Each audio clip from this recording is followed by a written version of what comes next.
Now all these days, at least about 3 days, we have been talking about paticca samuppada.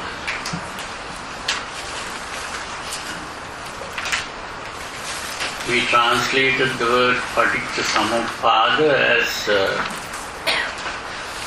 antecedental concurrence, and we explained what that means. And so you know about it. And now you also know about the paticca samuppada, which originates at unconsciousness. What that means is even the evolution, the process of evolution of life on this planet began unconsciously. And that process was a struggle for existence. And the evolution took place till the human being came into being with a brain that could think and reason out.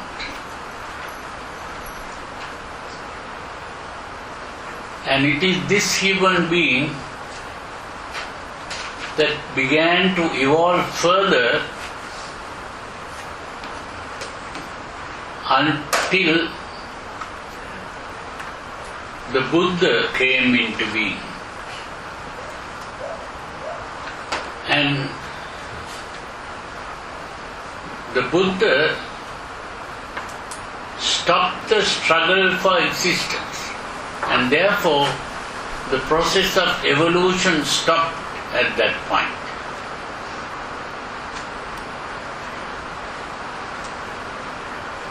So the most important thing that the Buddha achieved was stopping the struggle for existence. That's the important thing. And that was stopped by awakening from the dream of existence. Because people, the normal people, the normal human beings are not fully conscious, only partly conscious.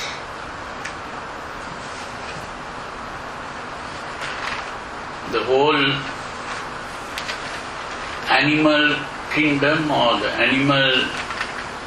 plant kingdom, everything was going on unconsciously till the human being became conscious, but only half conscious. The human being became conscious of an objective world,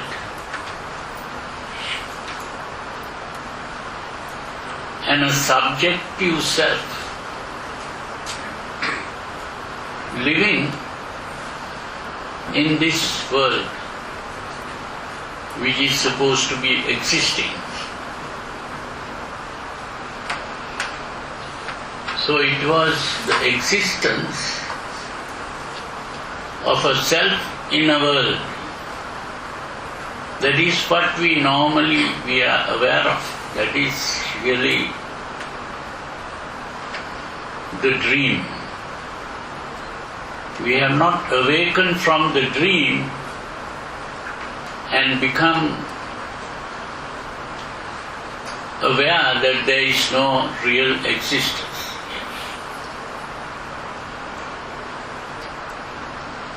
So it all fits in, and in this process of becoming conscious, the first thing is to become conscious of the world. And that becoming conscious of the world means from a state of unconsciousness, mental activity begins. What we call mental activity is really a physical activity, because it is the activity of the brain. And that activity of the brain, when observed subjectively, we see it as the mind. When we observe it objectively, we see it as the body. So mind and body really are two different ways of looking at the same thing.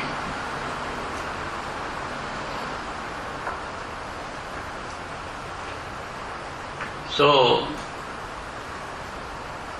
when this activity called mind began and became aware of the objective world,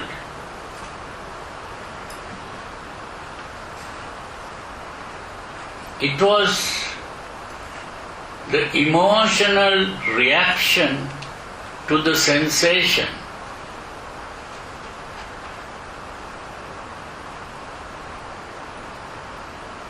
that led to personalization. To personalize is to say, this is mine. So when the reaction occurred, two things happened. The subjective process was personalized as mine, and the objective portion was alienated as not mine.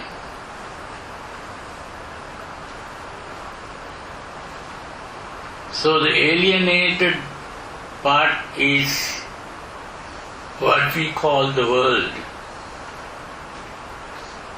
and the subjective part is what we call the mind.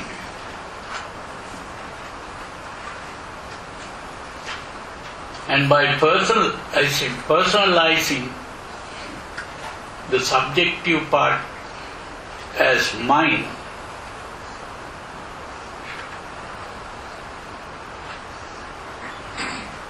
the self comes into being. What has been personalized as mine becomes the self. So that thing called self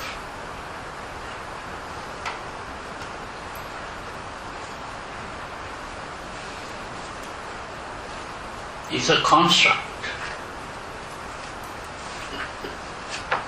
a mental construct. But once we have constructed the self, we begin to think of the self in terms of a past, a present, and a future. It is by thinking in this way that this thing called time comes into being. Time is also a creation of the mind, and even space is a creation of the mind, of this thinking process.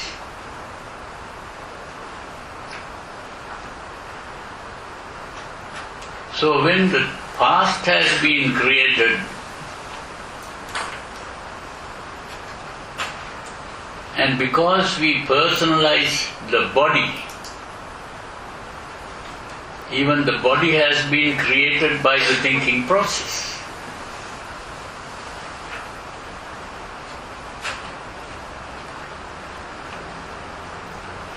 And so after the self has been formed,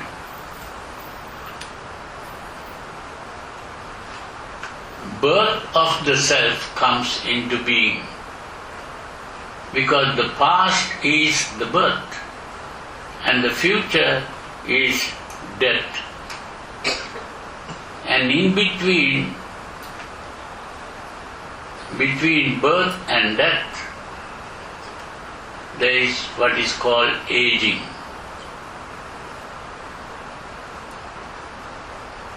But this is really a complete change, a transformation that is going on. It is not even the aging of something that is static.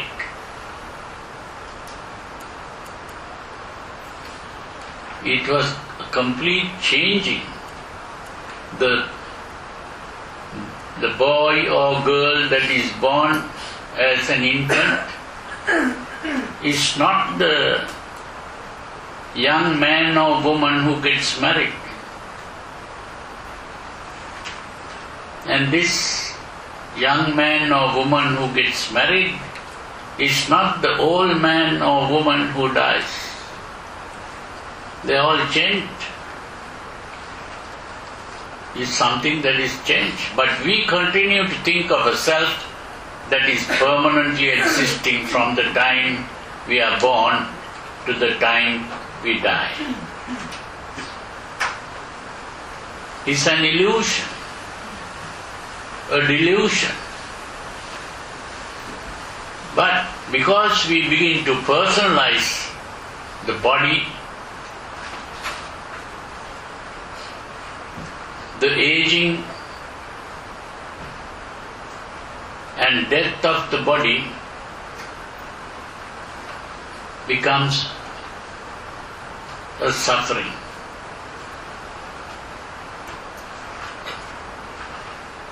So the suffering is really created by this mental process.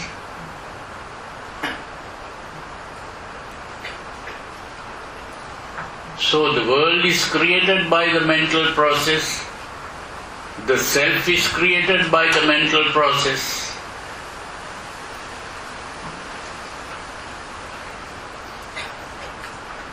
And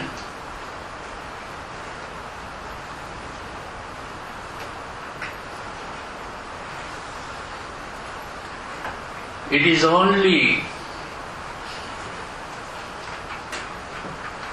by realizing this and understanding what has really happened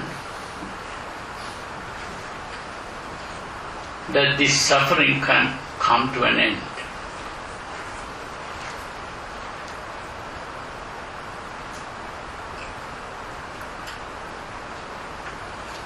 That is the awakening from the dream of existence. It is a dream because it is simply a creation of the mind.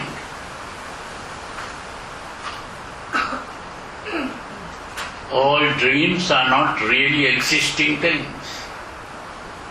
They are just creations of the mind.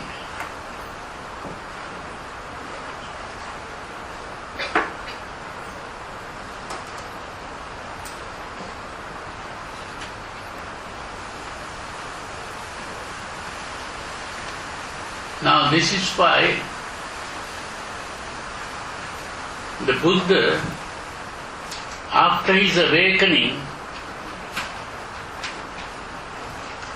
he is supposed to have said,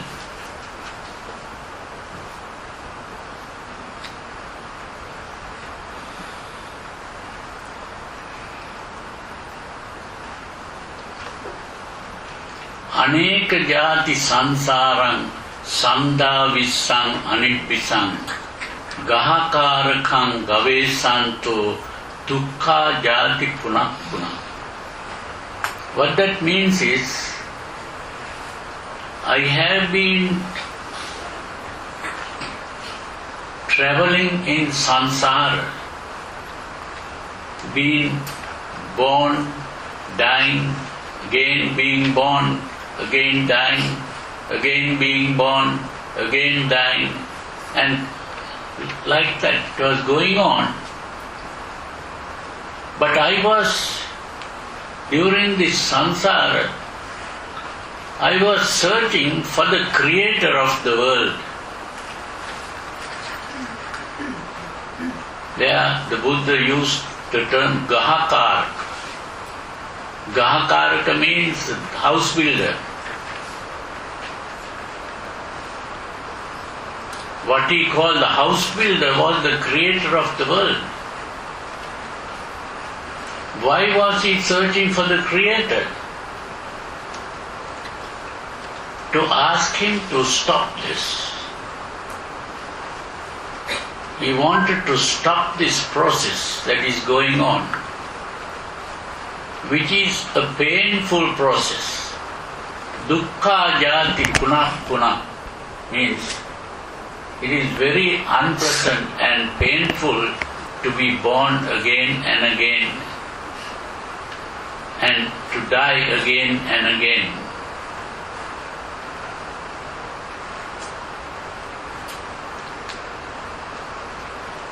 But he said, although he was searching for this creator,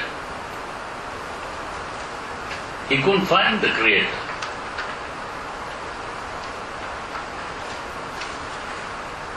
And then in the second verse he says, Gahakaraka dittosi punagehang nakhahasi sabbete pasuka bhagga kahakutang visankitan visankara gatan chittan tanhayang kayamachagati. This is a very important verse to understand. Gahakaraka dittosi means I have seen you, Creator. Now this time he has seen the Creator. Punagehang nakahasi. You will not create anymore. Sabbete pasuka bhagga kahakutang visankitan. The pillars, the foundation has been broken down. The whole structure has been dismantled.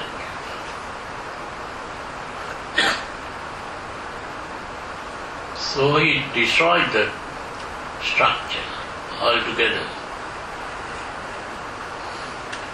And then he says, Visankara gatan chittan. The mind has stopped creating. Tanhayam kayamajagati. That emotional urge has been stopped.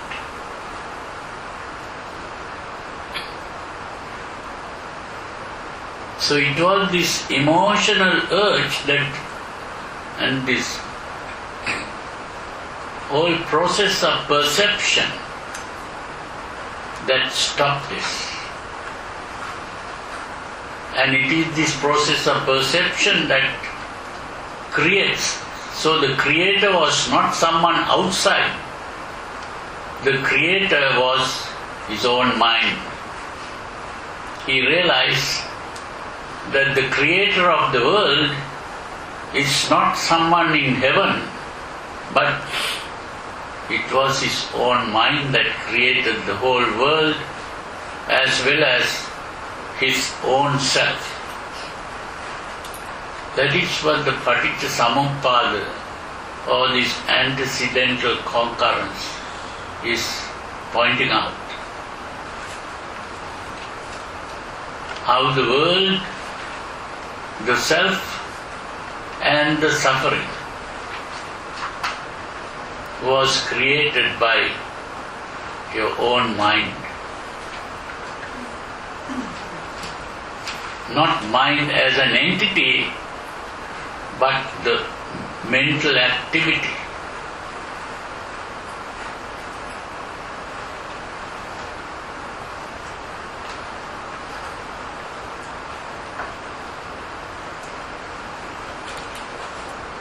Now there are some People who say the Buddha never spoke about the Creator and the Buddha was silent on this question because it is unimportant. That's not true. Here the Buddha has been talking about the Creator and he has found the Creator. And the Creator was not someone outside, in heaven or some other place. The Creator was his own mind, the mental process. And that is the most important discovery. And it is by discovering that he awoke from the dream of existence. It is this existence that is the cause of that whole problem, which is the problem of existence. The existence comes into being through this process that we call paticca samuppada. The existence of the world and the existence of the self. And normally this self and the world are in relationship. And the relationships is an emotional relationship. The emotional relationship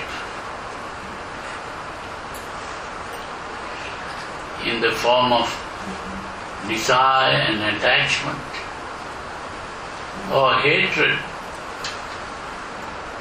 and effort to destroy what is hated.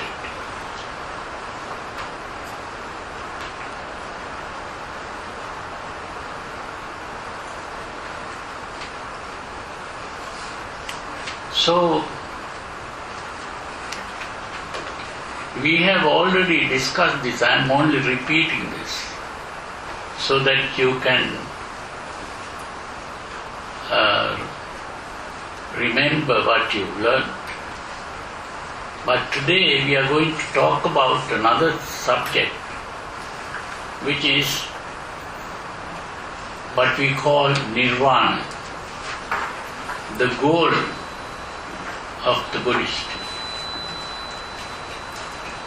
And nirvana, most people who even write books, scholars who write books, they don't know what nirvana is. And they say it's a difficult thing to understand. Now, if you don't understand where you want to go, then you are going like a blind man without knowing where you are going. And this is why I think most Buddhists are not practicing Buddhism, because they don't know where they are going. So it's very important to know what nirvana is.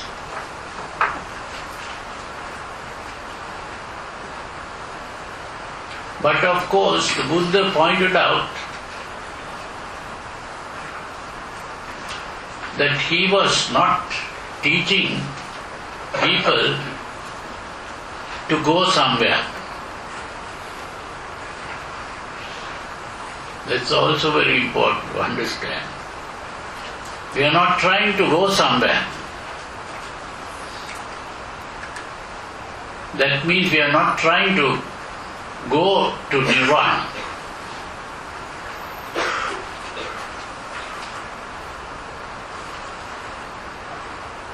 What we are trying to do is to get away from some place. To get away is to run away. From where? to run away from suffering. And running away from suffering is nirvana. So nirvana is not something to get hold of or grasp.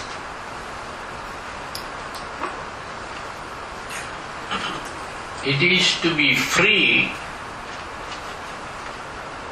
from all that there is. It's a freedom. So nirvana is a freedom and not something to go and get hold of. This is why he used an analogy to explain this. A man was walking on a road and he came across a carpenter or mason or whatever you call that man. He was building a staircase. So this person who was walking asked, "Why are you building this staircase?" He said, "I am building this staircase to go to a palace." "Where is this palace?" "Oh, you'll see the palace only when you go up the staircase. At the end of the staircase, you'll see the palace."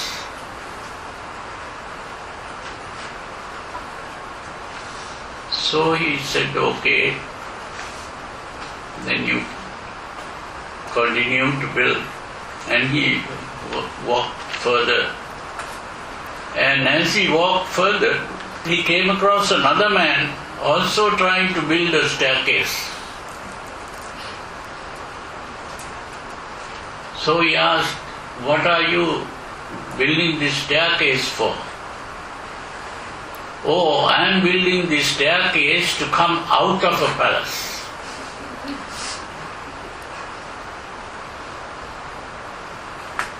"Where is this palace?" "This building that you see in front of you is the palace, and I am building this staircase to come out of it."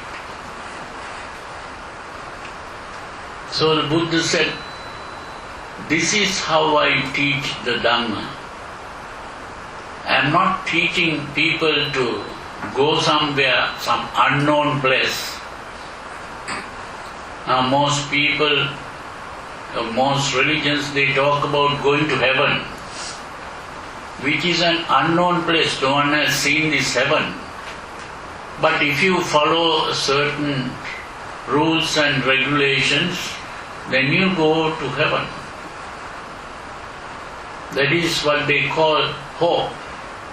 This is what the Pope said. We have hope. Because the Christians have a place to go, which is heaven. Buddhists don't have a hope like that.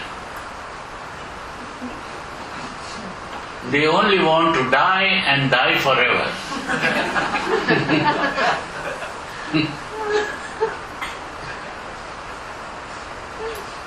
So this is why I wrote an article about this and pointed out that Buddhists are not going after an unknown heaven. What Buddhism is doing is to solve a problem that is there already to be seen. That is the problem of existence. And the teaching of the Buddha is to solve that problem. And once the problem is solved, that is what is called nirvana. the solution of the problem. So that's the important thing to understand. Nirvana is not a presence. It is an absence.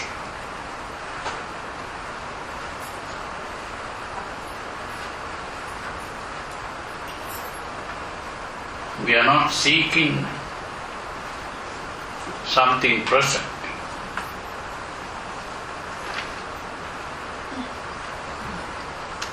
We are getting away from something present to an absence.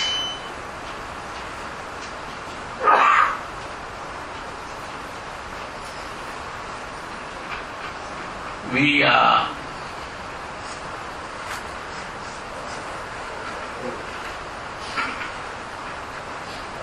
trying to wake up from a dream, the dream of existence and suffering. To exist is to suffer. And this existence is not a real suffering, a real existence. Existence is a delusion.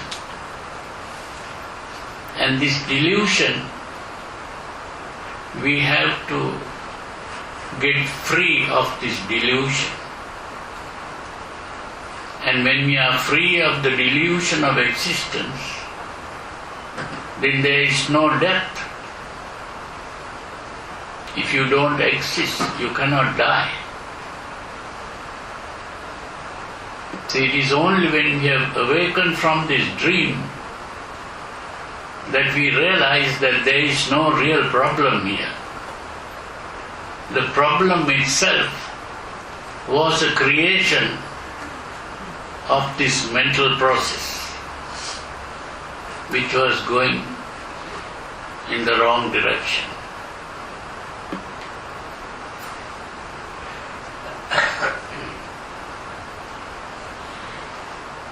But still, when we talk about nirvana,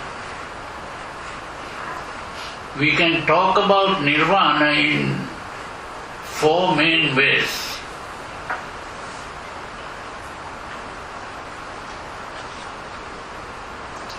The first way is to talk about the Buddha and to understand that what we call Buddha is the highest level in the evolutionary process. If you see the evolutionary process as a process of growth,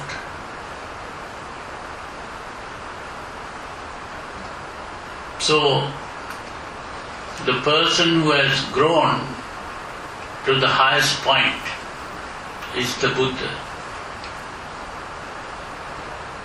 And that is the meaning of attaining nirvana, to become a Buddha.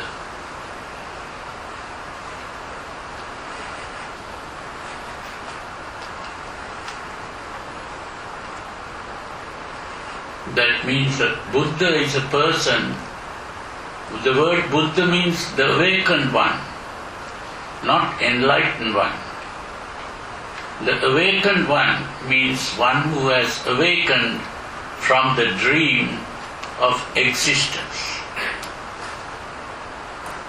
It is only as long as there is existence that there is suffering. We are not trying to destroy a really existing thing. So it's not a matter of destruction. It is a matter of awakening from a dream, or freedom from a delusion. Now, the Hindus speak about God in three ways: Brahma, Vishnu and Shiva. Brahma is God as the creator of the world, and Vishnu is God as the preserver of the world, and Shiva as the destroyer of the world.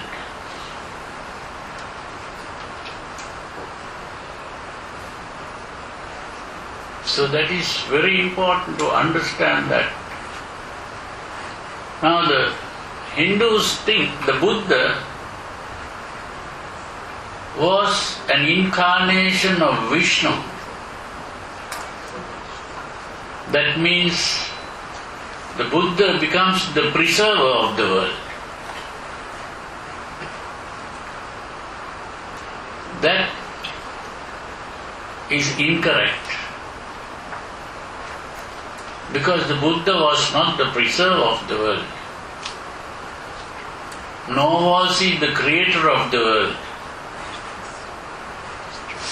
He was the destroyer of the world. So if you say the Buddha is an incarnation of Shiva, that would be more correct. Because the Buddha was the destroyer of the world. And you know, there is a kind of symbolic statue that we often see in the Hindu temples and also in other, even in pictures and images. That is Shiva in dancing. You see? With the leg up and hands like that. It's a dance form. And in that dance, he is standing on an animal. His one leg is on the animal. And around him there is a circle of fire.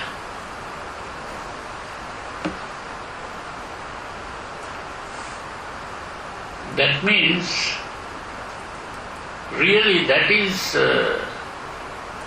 an expression of the destruction of the world. That fire is the destruction.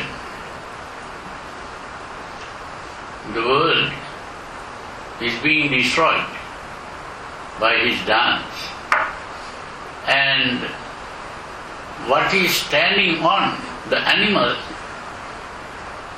is what we call avidya, which I translated not as ignorance but as unconsciousness.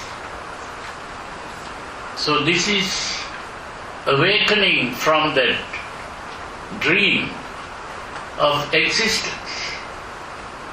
So that is what the Buddha achieved.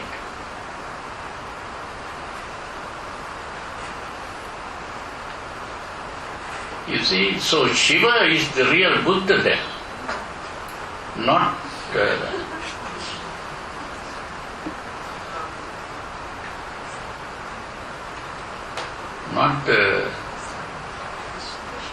Vishnu. Buddha is not trying to preserve the world.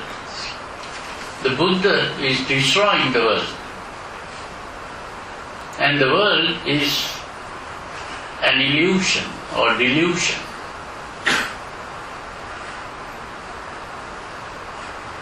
So when he wakes up from the dream of existence, he has destroyed. That's why the Buddha said,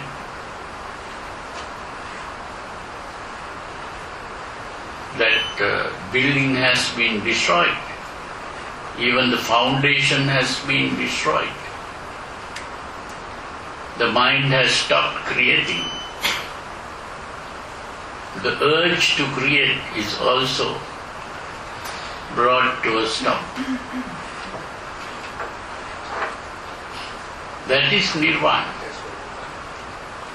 So nirvana is the disappearance of things, not the appearance. So that's why nirvana is not a presence, but an absence.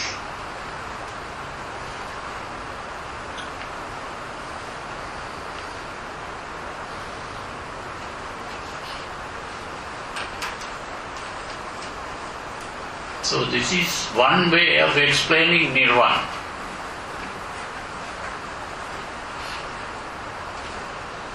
And the second way of explaining nirvana is in the form of behavior. Now all that we call bad behavior is emotional behavior. Killing, stealing, adultery, lying, harsh speech, gossiping. All these things are emotional activities. And what we call taking intoxicants like dreaming or even these hallucinogenic drugs, all this is an escape, running away from the problems of life. So when we take the 5 precepts, we are avoiding that the destructive behavior which we call the bad behavior, and even the escape, running away from reality into a fantasy. That is the escape. So instead of doing that, the Buddha, examining the problem, found the cause of the problem and brought an end where this problem was solved and found the way to solve the problem. This is what we talk about in the Four Noble Truths. The important thing is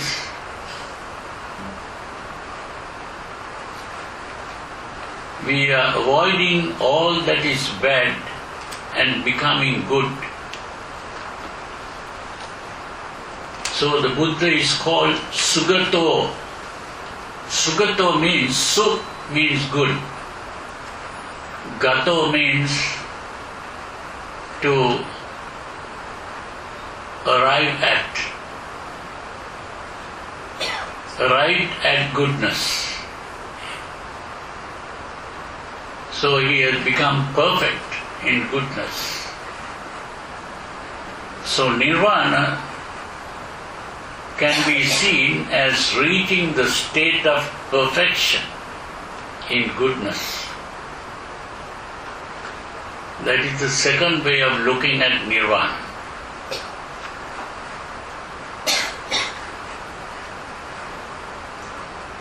And what is it that we call goodness?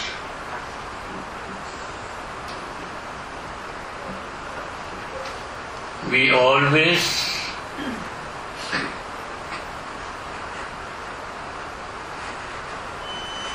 identify whatever is producing happiness as what is good.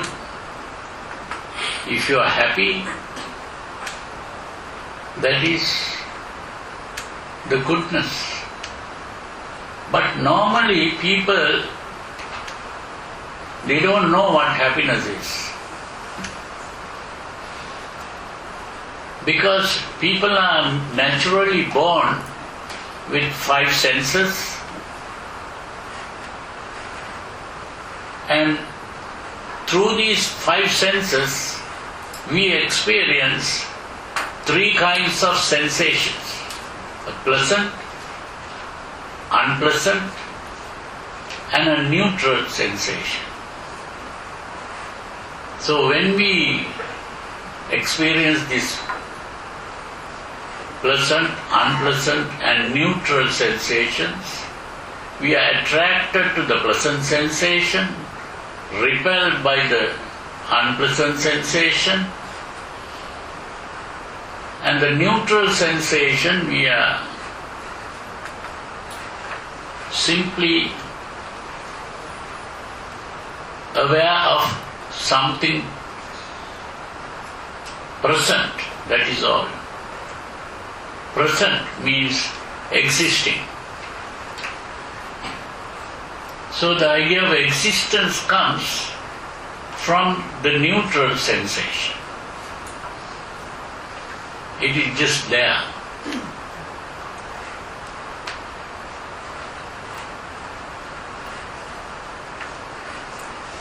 Now, if you are asked, how are you? How do you answer? Of course, there is a common reply, oh, I am fine. But that is also not the truth. Because you are never fine really. Because you feel you are fine only when you are experiencing a pleasant sensation. If you are not experiencing a pleasant sensation, then you are not fine. But when you are experiencing an unpleasant sensation, then you will have to say, I am not fine. I am very unhappy.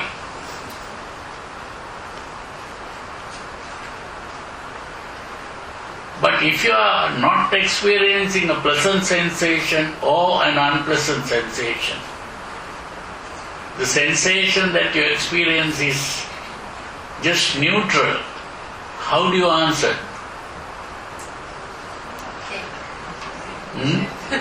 Relations are so-so.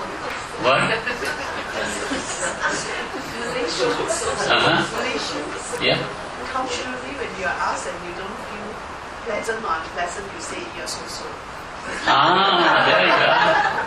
So-so. Yeah.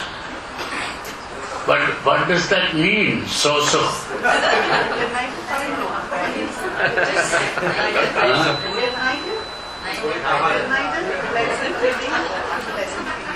Yeah, but that so-so means I'm just being. I'm just being. And what is being? Existing. I am just existing. So in other words, the neutral sensation, which is neither pleasant nor unpleasant, only makes you feel that you are just existing.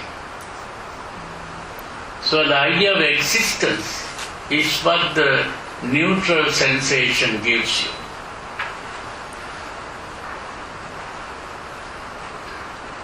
That's the important thing to understand. That existence is what the Buddha called bhava. So most of the time we are experiencing neutral sensations. Only sometimes pleasant sensations and sometimes unpleasant sensations. Most of the time we are experiencing the neutral sensation and we think we are existing. So the idea of existence comes from that. We are thinking we are just existing.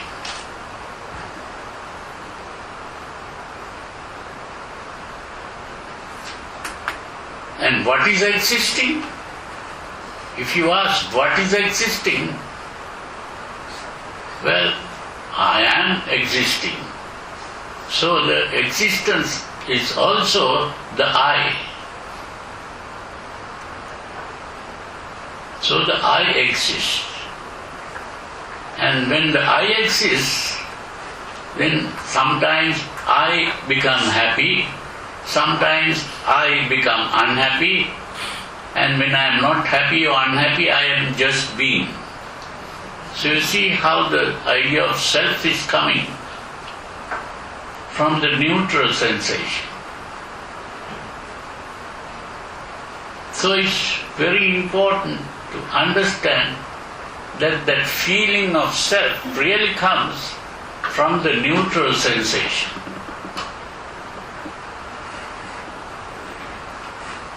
So it is very important to understand this. And when we think of pleasure, we are really referring to the pleasant sensation. That is what we call pleasure.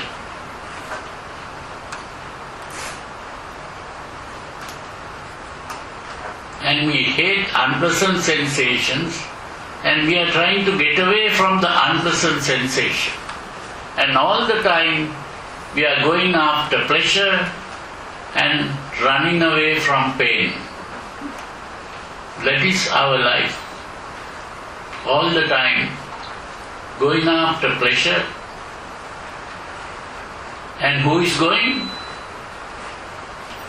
That neutral sensation. That says I.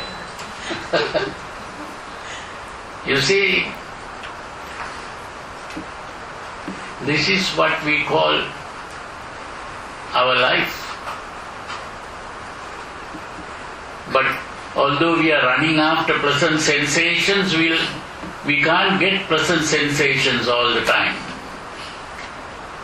And when we can't get pleasant sensations, we become unhappy as a result. And if a pleasant sensation goes away from us, then also we become unhappy.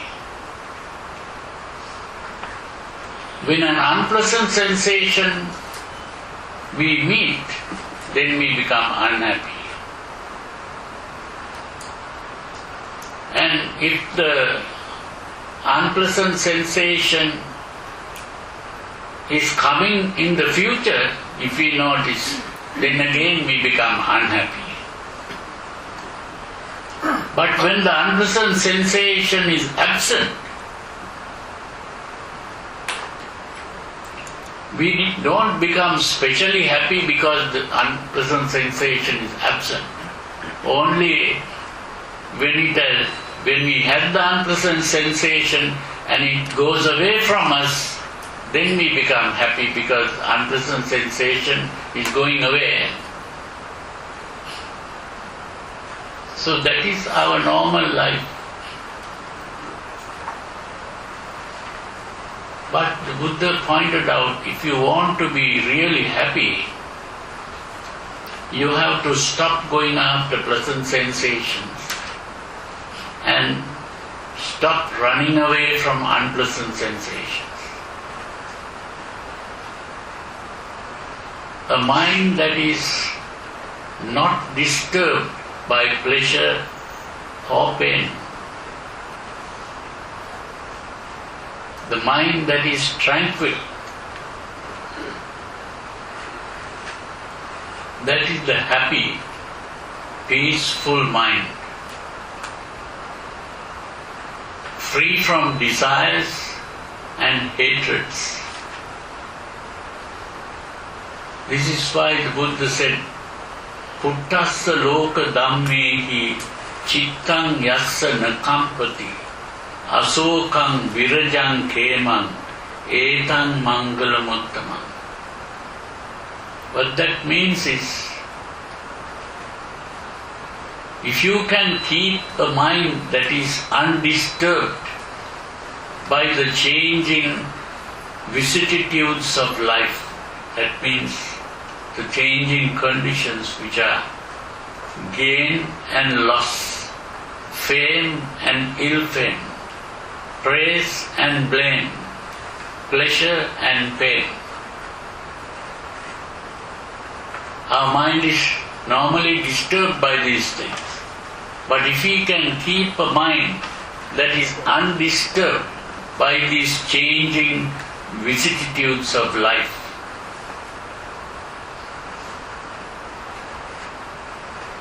that is the greatest happiness. And that is also nirvana. So this is another way of talking about nirvana. Now we spoke of nirvana in three ways. One, in terms of the Buddha as the most evolved person in the world, that highest level of evolution. And second, reaching the state of ultimate good, being good. And the third is reaching the state of perfect happiness.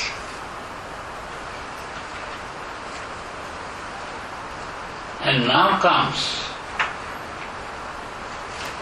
the highest point where we see it as awakening from the dream of existence. Awakening from the dream of existence.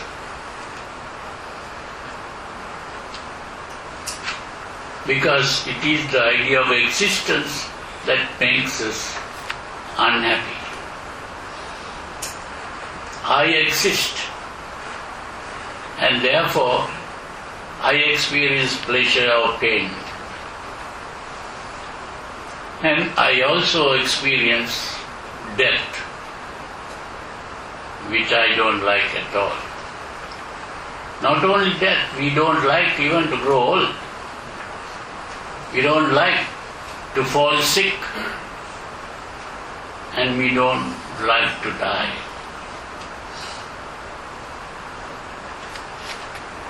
So that is why to be free of these things is the highest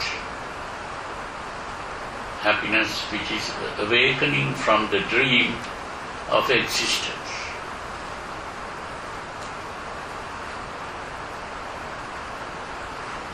So we have explained nirvana in 4 ways. So I think that's enough for the day. So we can, now is the time for you to ask questions. Greetings, Bhante. I think I read somewhere the Acharan Nagarjuna. He did say that there's no slightest difference between Nibbana and Samsara. Can you just comment on it? Thank you. My goodness. Very difficult question you have given.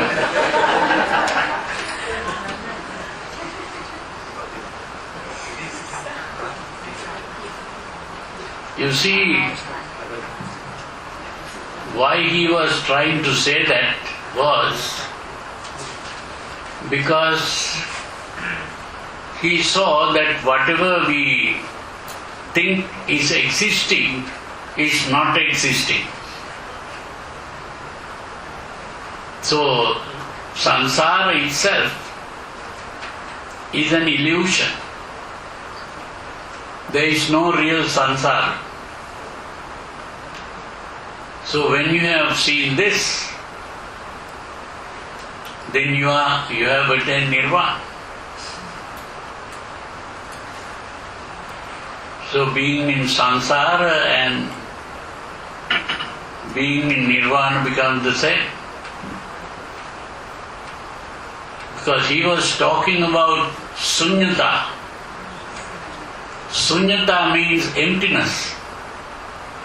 So if samsara is empty, then nirvana is also empty. Then samsara and nirvana looks the same. But the problem is, samsara is to be in the experience of existence. To be in samsara is to exist. And if you are existing, then you are not experiencing nirvana. That's why I speak of a thing called a paradigm shift. These are two ways of thinking. Samsara is one way of thinking, and nirvana is another way of thinking. So you cannot be thinking in both ways at the same time. Either you are thinking in the samsaric way, or you are thinking in the nirvanic way.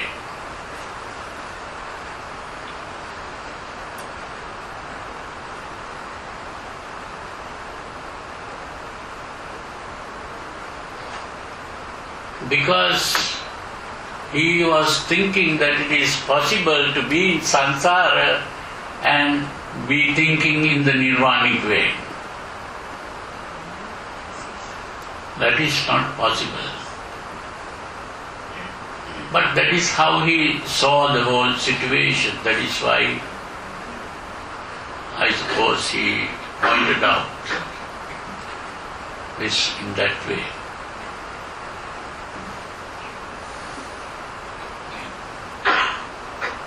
Okay, any other questions?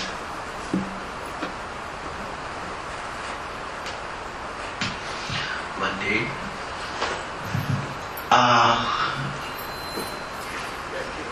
explain to me if I am wrong, forgive me. A complete awaken, almost like a lotus flower in the water, cannot be touched by water. If that is so, awakened one can come back to the world at any time and get out from the world any time. Like I read somewhere, Buddha did mention that he will come back again as the most compassionate one.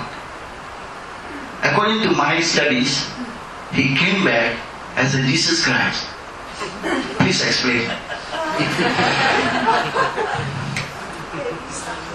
Well, Jesus Christ was the person who said he is going to come back again, not the Buddha.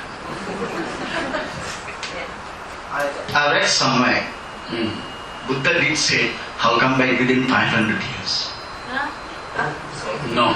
That is the gap between Buddha and Jesus Christ. Well, the gap is that the Buddha did say he was coming back again, but Christ said he was coming back again. That's the main difference. And also because the way I look at Christ, Christ was a bodhisattva. And this is why he said, when I come in my full glory. So what that means is, he says, now I speak to you in parables and metaphors, because having eyes you do not hear, you do not see. Having ears you do not hear. Having minds you do not comprehend. But when I come in my full glory, I will speak to you in plain words. What is that full glory? He is coming as a Buddha.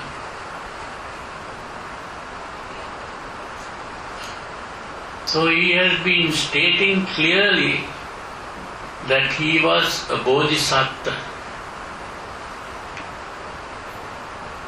And so, therefore he is coming back again that way as a Buddha. But the Buddha doesn't come back again after that body dies, because he is not reborn again. But Jesus was reborn. Why? He's supposed to have risen from the dead and gone to heaven. So that means he was reborn in heaven. If his rising from the dead was to be living in the human world, then we should be able to see him. No one has seen him in the human world. So he really died and he was reborn in heaven. And he is waiting for the chance to come again as a Buddha. That's how we can understand. So the important thing is that once the body of the Buddha is dead, that is the end. But once a person becomes a Buddha, he has entered Nirvana. That means he has shifted the paradigm. But when he comes back and talks to the people, he returns to the normal paradigm. That is how he begins to communicate with others who are living in a different paradigm. So he can switch the paradigms whenever he wants.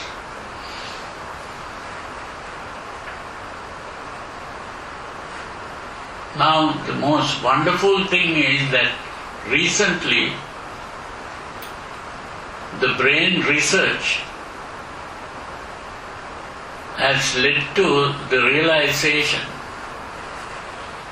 of these scientists that there is a place in the brain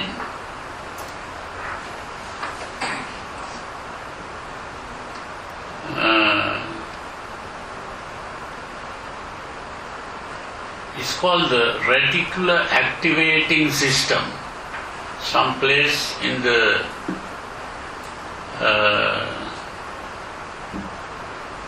brain where it works like a switch. And that switch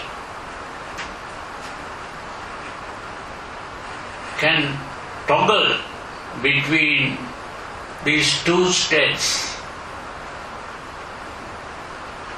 the thinking state and the emotional state. And that emotional state is the paradigm shift there. You can change.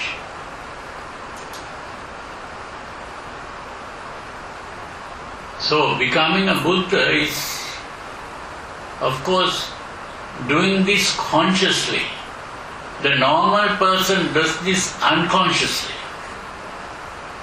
It's only when a person has become conscious of this whole process, he can change from one paradigm to the other without difficulty.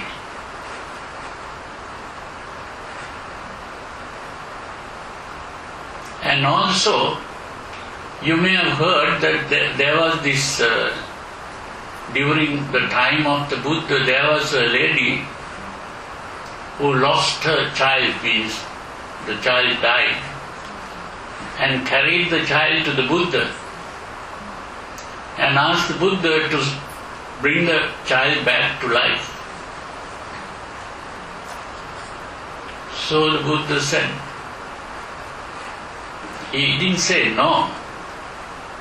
He didn't say, I cannot do it. because that would discourage this person. That's what most people will do. But Buddha said, okay, I'll do it. But you should get me a mustard seed, a very small seed. Can you do that? Then she said, yes, I can bring a mustard seed, no problem. But he said, okay, but you should bring this mustard seed from a house where no relative has died.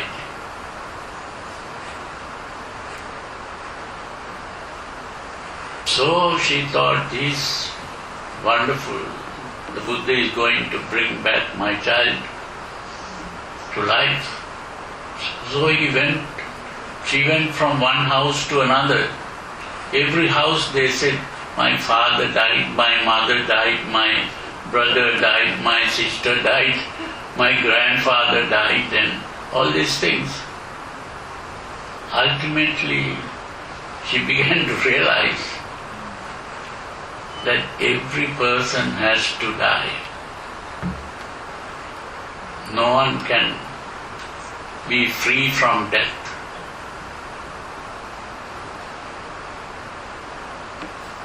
And then, this is what the Buddha wanted me to understand.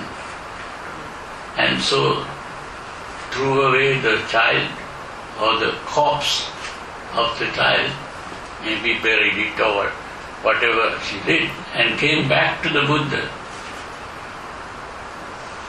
And the Buddha then began to speak about what we call the Four Noble Truths.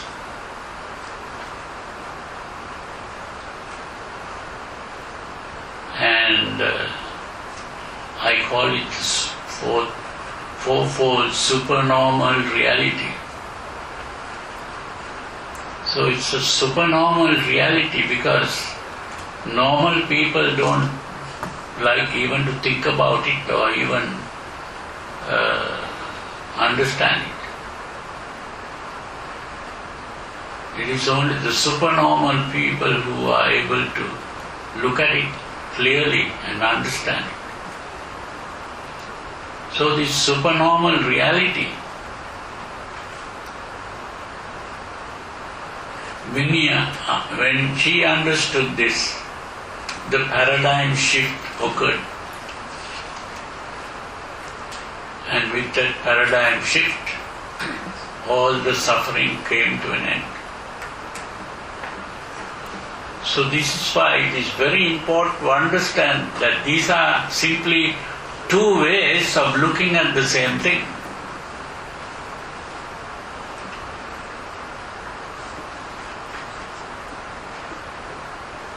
So, any other questions?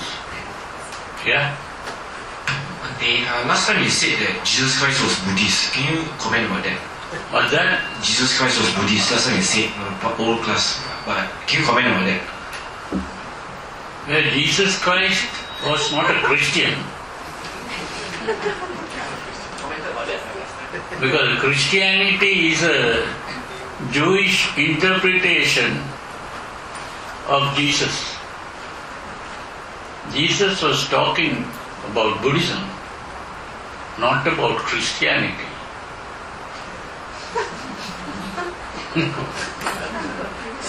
Yeah, what is your question? Why was the Buddha not looking? You go there.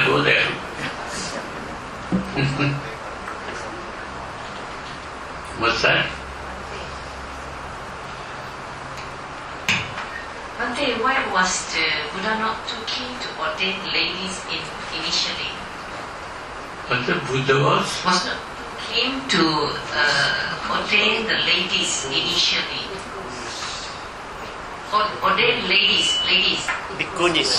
Only ladies. Yeah. Oh, that was a big problem. That's why.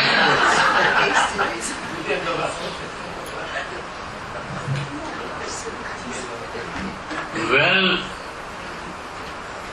one thing is that people will begin to say, oh, now the Buddha has, first he gave up all women and went away, now he has started taking in women. That's one of the problems. And the other problem is that when women are brought and kept among the men, then starts new problems. You see, because he has been teaching that the men should not even look at a woman. So now when you bring the women close to the monks, then there will be problems there. And this happened, so many things happened in this way. One was that the women are also made to live in the forest. And when living in the forest, they have to live alone also in order to meditate. And when they are doing that, there were lay people who came and started raping the women there. That problem also occurred.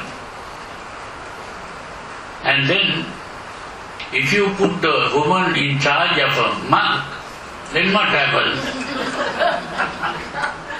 You see, so many things happen as a result of this, and that is why the Buddha said, the sasana, that means the practice, will not last long, because the women were admitted. So, but the women asked the Buddha, can a woman become an arahant, to reach that state of perfection? Oh yes, it is possible for a woman to reach that state. Then why don't you do it? Why don't you take in women? Well, I can take in women, but the practice will not last long. Those are some of the things, reasons why the Buddha didn't want to ordain women. But then ultimately when Ananda, the disciple of the Buddha, went and said, after all, here this is your own mother, or the mother who looked after you. So he has been treating you well all your life, and now you should not refuse her. So the Buddha had nothing to do other than just agree, okay, then I take it. But this is the consequence. And that consequence really happened. In Sri Lanka, the monks disappeared in Sri Lanka. Why? All the monks took over the women, and that is the end of the monkhood. That's how that happened gradually. So they had to go and get a new ordination from Thailand. That is how again the monks came into being, but even in Thailand the women had disappeared. They preserved the order, but the women's order disappeared. And in Burma also the same thing happened. So it is because the women were taken out of the order that the order continued. Those are the different reasons. So these things people don't understand. That's why they think there is something wrong somewhere.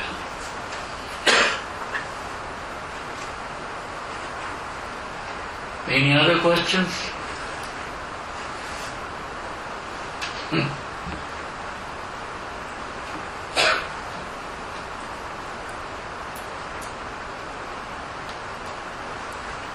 No other questions.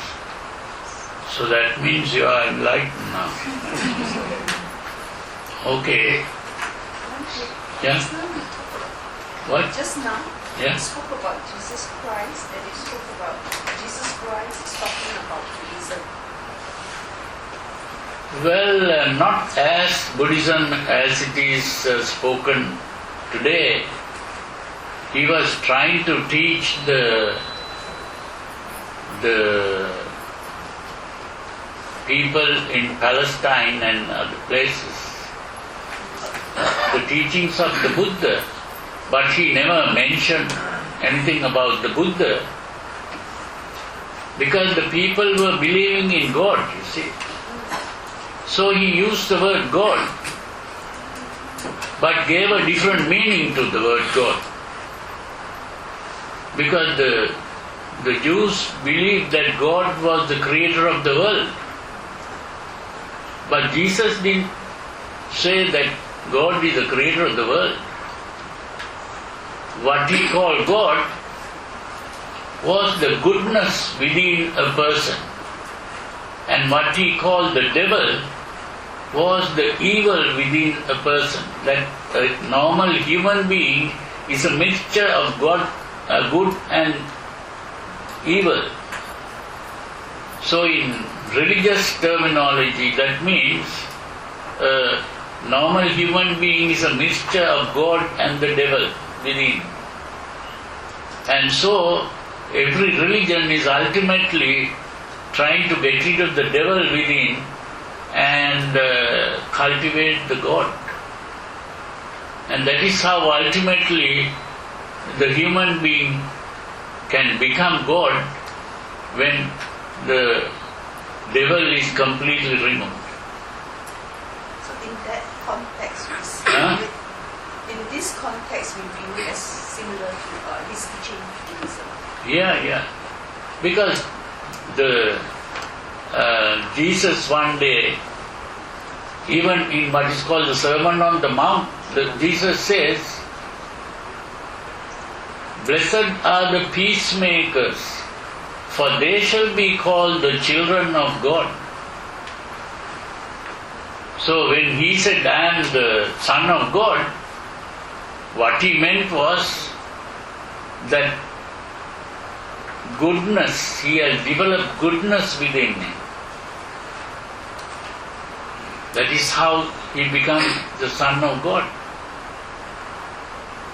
And goodness means peace. Peace is also goodness. Peaceful living. And also, he once said, "I and my Father are one."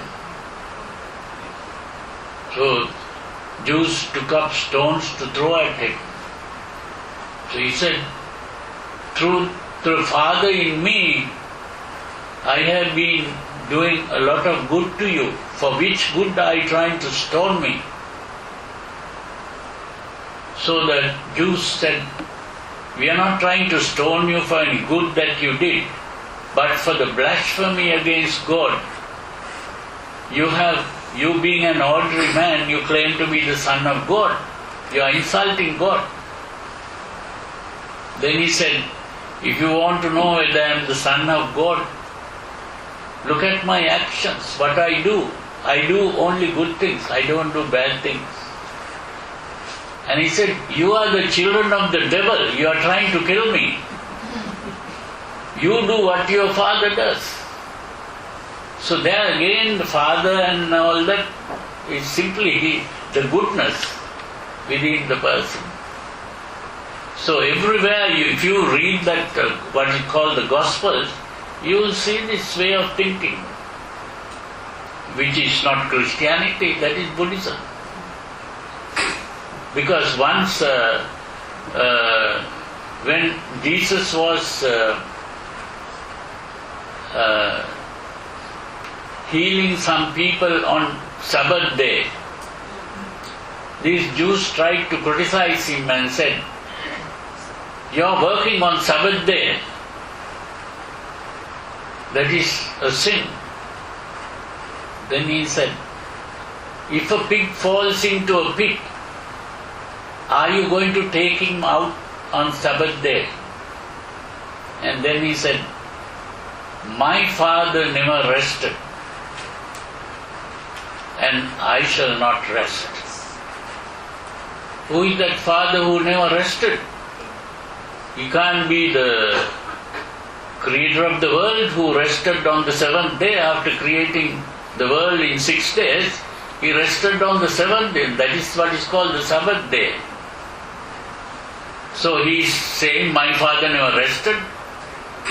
That means his father can't be the creator of the world.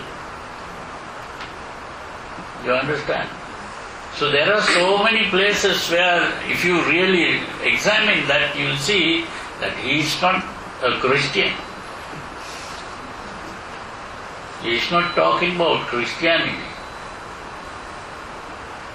Interesting. What's that? Interesting. Yeah, interesting. Bante, Yeah. You have a question, yeah. going back to the question about the bhikkhunis, You are becoming angry now. now like you were explaining the Jesus thing, when you actually examine what's there is actually not what it appears to be. The same way the Pali scholars, when they have studied about this bhikkhuni issue, Yeah. that what they found is some of the things actually what now it's there, like saying Buddha said, is apparently not so. It's the Brahmins' ideas that they always wanted to put the women down, so they didn't like women in the order. Because otherwise, it looks like Buddha was only interested in the men's welfare, or men's getting free from suffering. Leaving the women. So that wasn't the case. He was interested in all beings, to help all beings. So if we take up the argument that you were showing, it looks pretty much, he was only interested in men's welfare. I don't think so. This is how women look at it. No, the way you said it, it looks like he was No, this is mainly coming from what is called the women's liberation movement. You see?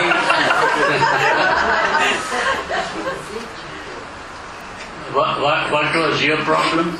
Bhante, you mentioned about father and son Christianity. Father and son, yeah. The explanation was very valid. What happened to the Holy Ghost?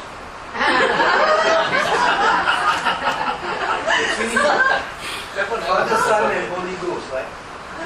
No, this is the Christian concept. Father, Son and the Holy Ghost. You explained the Son and the Father very well. Can you give us some insight into the Holy Ghost? I don't think there is a Holy Ghost here.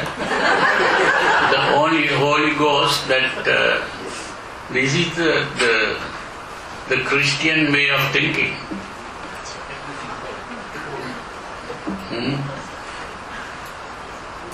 This is the additional thing that the Christians are talking about.